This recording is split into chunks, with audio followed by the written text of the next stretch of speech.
Naaalala mo pa ba? Naaalala mo pa ba? Ang pagdurusa, ang pagdurusa.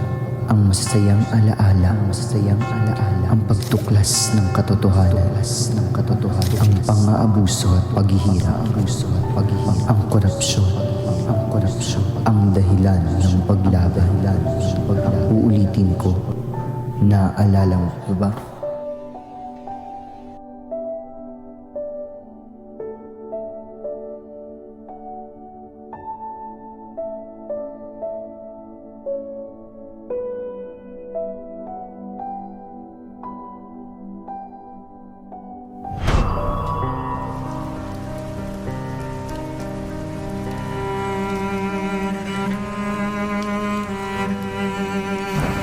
Dios te salve María, llena eres de gracia, el Señor es contigo, bendita tú eres entre todas las mujeres y bendito el fruto de tu vientre Jesús. Amén.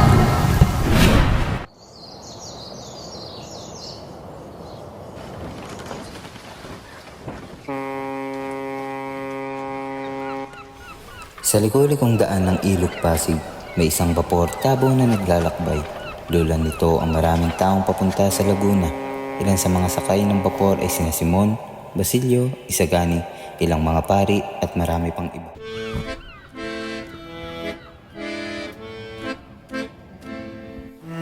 Kay bagal-bagal, ang kupad-kupad. Umusad, pagong. Wala na bang ibibilis kong bapor?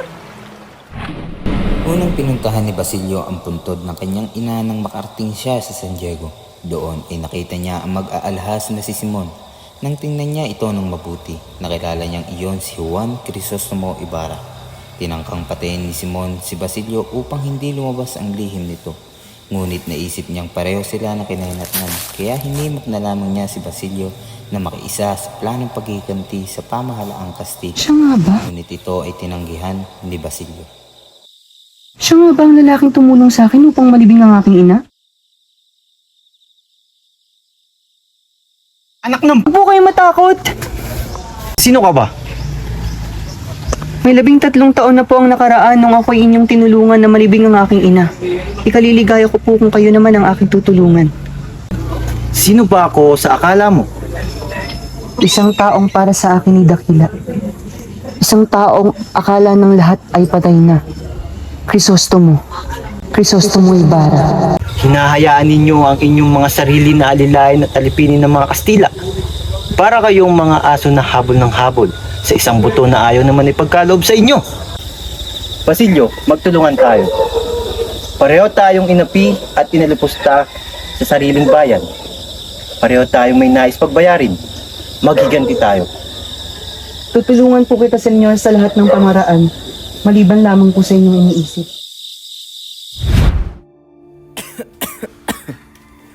Senyor Simon, kayo po pala. Kumusta na ang may sakit?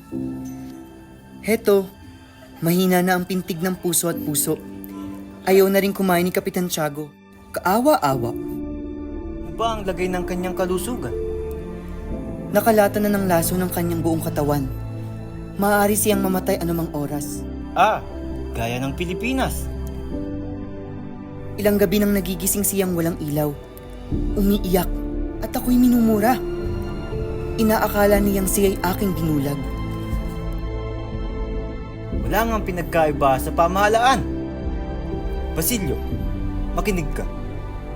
Walang sandali ang dapat na masayang. Hindi mo binubuklat ang mga aklat na ibinigay ko sa iyo. Wala kang malasakit sa iyong bayan. Pero senyor, Wala nang pero-pero. Sa loob ng isang oras, sisiklab na ang himagsikan na hindi nila malilimutan. Naparito ako upang ihandog sa iyo ang iyong kamatayan o kinabukasan. Kamatayan o kinabukasan? Magpasya ka. Narito ako upang ikay iligtas alang-alang sa nakaraang nag-uugnay sa atin. Ano naman ang kailangan kong gawin? Makinig ka. Ako ang namumuno sa himagsikan na ito.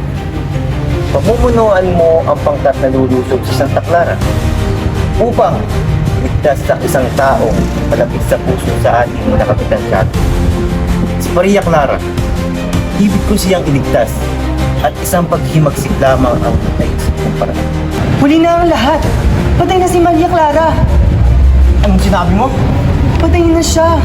Isa kang duwag! Walang makakapigil sa akin! Niligtas ko siya ngayong gabi o bukas ay patay ka! Ilang araw nang may sakit si Maria Clara. Ako ba'y dumadalaw sa komento upang makibalita? Ito ang sulat na binigay ni Padre kay Kapitan Tiago.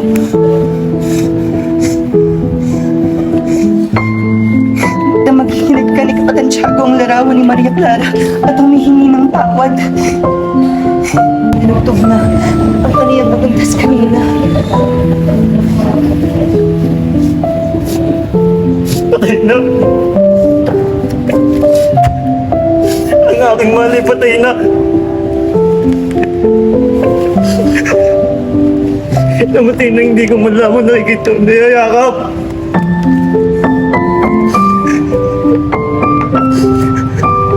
Namatay na! Hindi man lang alam na buhay pa ako para lamang sa kanya! Maria! Maria!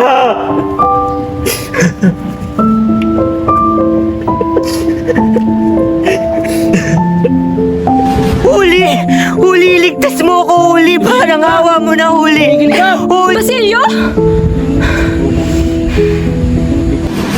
Hoy, napantaan niyo na ba ang nangyari kay Basilio?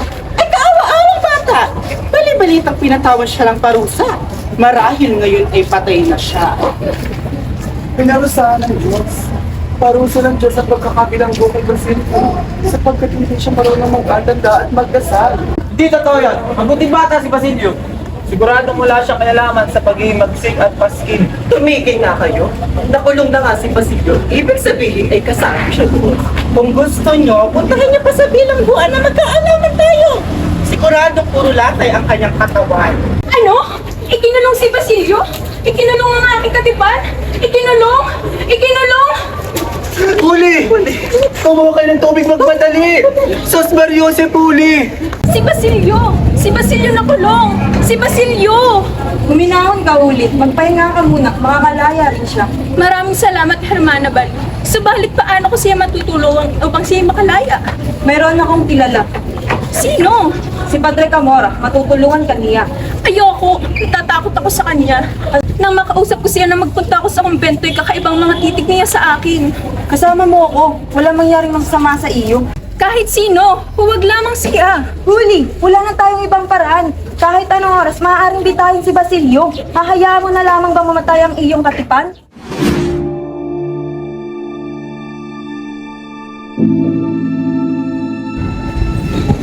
Magandang araw, Padre Camora. Hermana Bali, ikaw pala. Ano ang atin? Nais po kayong kausapin ni Huli. May nais siyang ipakiusap. Ay, ganun ba? Sige, hayaan mo muna kami mag-usap. Ano ang iyong kailangan? Hihingi po sana ako ng tulong upang mapalaya si Basilio. Ay naku, Iha. Mahirap pa yung hinihiling. Kalaban ng mga pamahalaan ang mga katulad ni Basilio. Papayag lamang ako kung gagawin mo ang ipag-uutos ko. Ano iyon? Halay! Itim ang budhi! Hindi ko gagawin ang pinapagawa mo! Huwag ka lang pumalag. Hindi ba't gusto mo makalaya ng kulungan si Basilio? Tama na po! Isa ko pa namang padre, ngunit paano mo na ate mo kahalayang ito? Huli! Hindi ka makakatakas! Hermana Bali! Huli! Huli! Nasaan ka?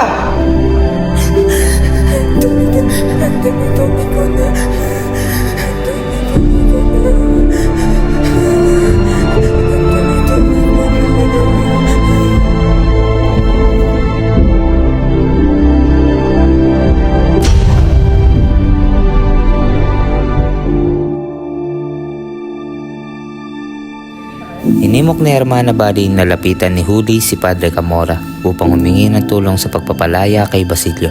Napalaya na kasi ng mga kamag-anak nila ang mga mag-aaral na hinuli maliban kay Basilio.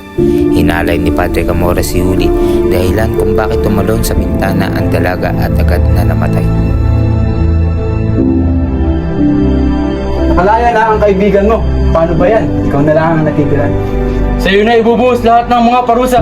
At wala nang masasakit pa sa kaparusang malaman na ang katipan mo ay patay na. Sumalangit na ang kaluluwa ni Huli. Mga kayo! Pinatay niyo si Uli! Patibuhan niyo kayo! Bastan! Wag po! Wag po! Tarantado! Tama na po!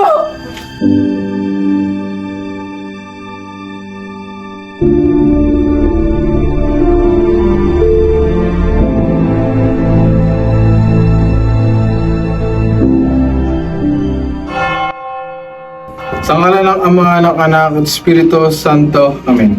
Ngayon, magtipon-tipon tayong lahat upang saksihan natin ang pinakamahalagang araw nina Juanito Pilaes at Paulita Gomez. Juanito, tinatanggap mo ba bilang kabiyak si Paulita at magsasama kayo sa hirap at ginawa hanggang kamatayan? Opo, Padre.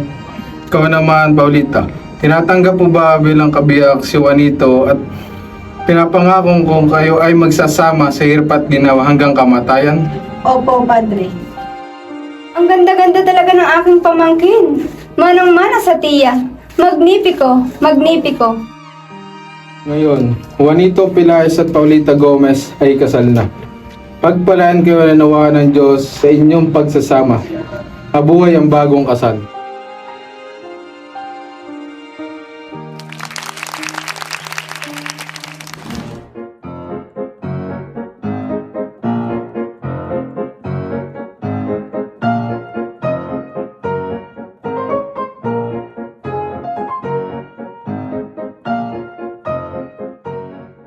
Don Simon, mabuti at nakarating kayo. Binabati ko kayo ni Paulita. Ito ang ginagawang lampara. Naku, nag-abala ka pa. Napakagandang lampara. Maraming salamat po. Bakit hindi nyo ilagay ang lampara sa gitna ng pagkainan? Mabuti pa nga. Sayang naman ang kagandahan. Paulita, nais ko pa sana magtagal, subalit mayroon akong mga kliyente na nais bumili ng aking mga alahas na kailangan ko patagpuin. Ah, ganun po ba? Sige po, maraming salamat po sa pagpapaunlak ng aming imbitasyon.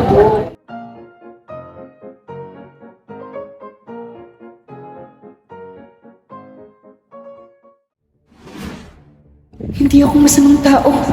Kailangan ko silang iligtas. Bawal pumasok dito! Tingnan mo nga itsura at ang suot mo! Papasukin mo ako! Papasukin mo ako! Nakainom ka ba? Kailangan Di nga sabi pwede! lang! Kailangan lang! Nangangarip ang buhay nila! Di nga sabi pwede!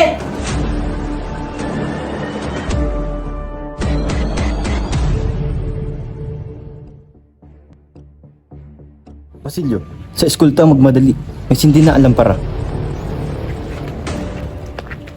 Sagani! Ano bang ginagawa mo sa bahay na yan? Halika na! Lumayo na tayo sa bahay na yan! Bakit naman ako lalayo? Gusto mo bang mabuhay?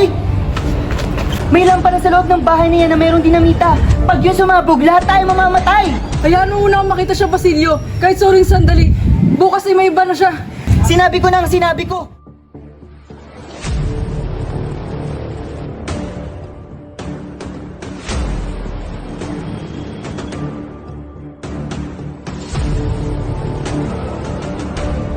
Ano ang papel na ito?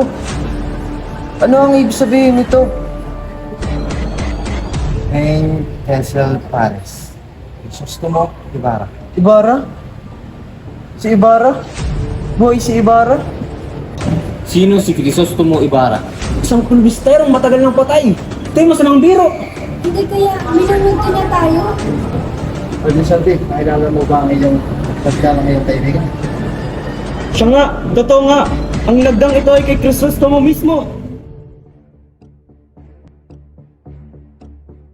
Hindi kaya ang ibig sabihin niya ni Papas lang niya tayo ngayong gabi. Padre Irene, nawawala ng ilaw ng lampara. Itaas na ang mitsa. Magnanakaw!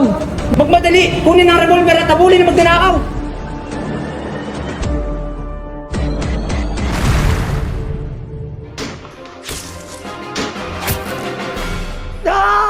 Para sa bayan!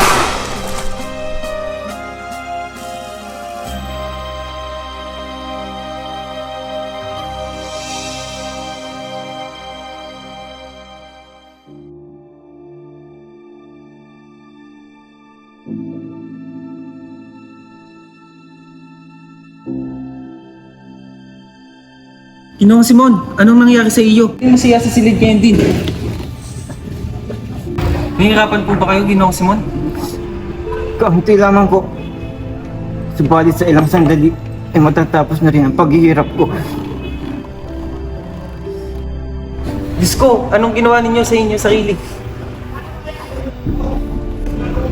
Wala nang lunas sa aking lasong ininom. Hindi ako magpapadakip. Patay man. Oo. Buhay, hindi. May paraan pa. Hahanap ako ng lunas. Wala nang mangyayari. Nagkaaksaya lamang kayo ng panahon. Mamamatay ako, dala ang aking lihim. Lihim?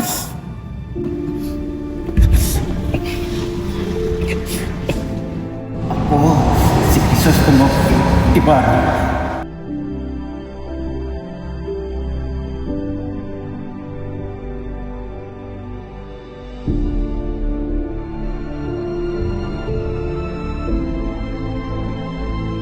Naway makasama mo na ang iyong mga mahal sa buhay na namayapa sa paraiso kung saan hindi ka na mag-ihirap. Malibing ka nawa sa kailaliman ng dagat. Ngunit kung kakailanganin ka ng tao para sa isang marangal na hangarin, ipahintulot ng Diyos na matuklasan ka sa sinapupunan ng alon. Pansamantala, tiyan ka muna. Hindi makababaluktot ng katwiran, hindi mag-uudyok ng kasakiman. Listo! Karga! Mabuti! Consumatomis! Pego!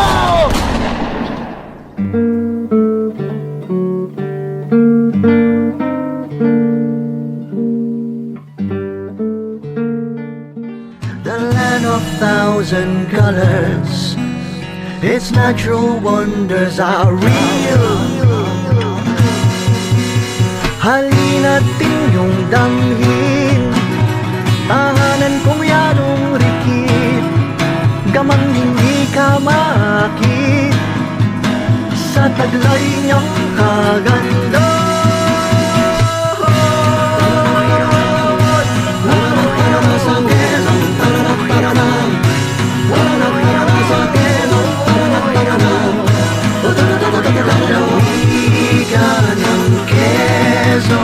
Mula sa ngalang kalilayan, nagtataas ang nyugan, naaipo ang lambanog.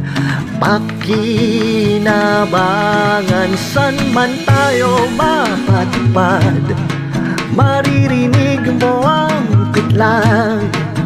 Babalik-balikan nating tinatangi-tanging lalawigan. The land of thousand colors, its natural wonders are real, surreal. Halina't inyong damhin,